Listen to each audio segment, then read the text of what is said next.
Remontant à plus d'un demi-siècle, la coopération entre la Fédération de Russie et la République du Congo s'est intensifiée au fil des années. Une franche coopération marquée entre autres par des visites au plus haut niveau et par des consultations régulières entre Brazzaville et Moscou. À titre illustratif, en mai 2019, le président Denis Sassou Nguesso a effectué une visite d'État à Moscou. Après son adresse à la Douma, le Parlement russe, le chef de l'État s'était entretenu au Kremlin avec son homologue Vladimir Poutine. Au cours de leur échange, le président Vladimir Poutine avait déclaré que les deux pays ont toujours eu des relations amicales. Le dirigeant de la Fédération de Russie s'était félicité de la croissance des relations économiques entre Brazzaville et Moscou. Il y a un très fort potentiel dans les domaines de l'énergie et de l'agriculture, avait ajouté Vladimir Poutine. De son côté, Denis Sassou Nguesso n'avait pas manqué de saluer le retour de la Russie sur le continent africain. La Russie a participé au combat pour la libération de l'Afrique. Il est maintenant temps pour elle de participer au combat pour la construction, avait déclaré le chef de l'État congolais. Dans la capitale russe, Denis Sassou Nguesso avait été reçu à l'Institut d'État des Relations internationales de Moscou, où il a été fait docteur honoris causa de cette école de référence qui a donné plusieurs cadres à la Fédération de Russie. Le président Denis Sassou Nguesso avait participé le 24 octobre 2019 au premier sommet Russie-Afrique de Sochi, une station balnéaire située au bord de la mer Noire en Russie. À la tribune de cette réunion, le président Denis Sassou Nguesso avait porté haut la voix du Congo en saluant le nouvel élan d'une coopération gagnant-gagnant entre la Russie et l'Afrique. En même temps, il avait appelé la communauté internationale à soutenir le Fonds bleu pour le bassin du Congo.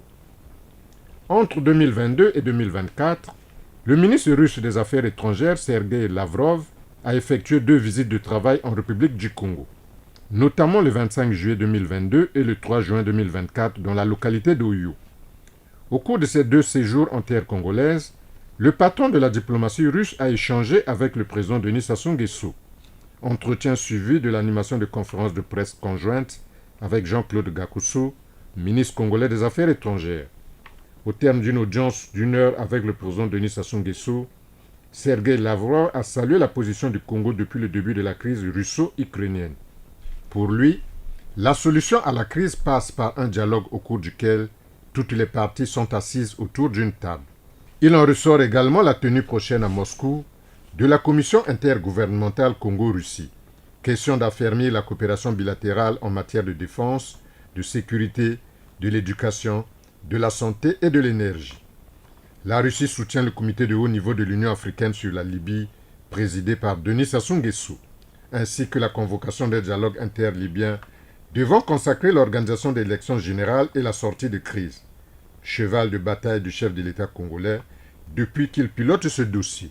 En juillet 2023, le président Denis Sassou Nguesso avait pris une part active au 2e sommet Russie-Afrique de Saint-Pétersbourg. Dans son intervention du haut de la tribune de ce sommet, le chef de l'État avait relevé les obstacles majeurs au développement du continent, notamment le difficile accès à l'électricité et le manque d'infrastructures. Le 18 mars 2024, le président Denis Sassou Nguesso a félicité son homologue Vladimir Poutine de la Fédération de Russie pour sa réélection à la tête de son pays pour un nouveau mandat de 6 ans. En effet, dans une lettre adressée à son homologue russe, le chef de l'État congolais a réaffirmé les liens étroits et de solidarité qui lient les deux pays.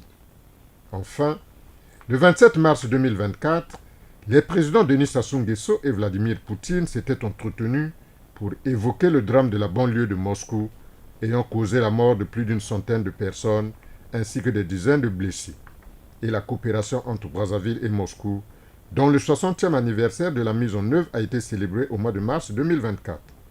Outre leur volonté mutuelle de poursuivre une coopération bilatérale active dans les domaines politiques, commercial, économique et humanitaire, les deux dirigeants ont convenu de poursuivre les contacts.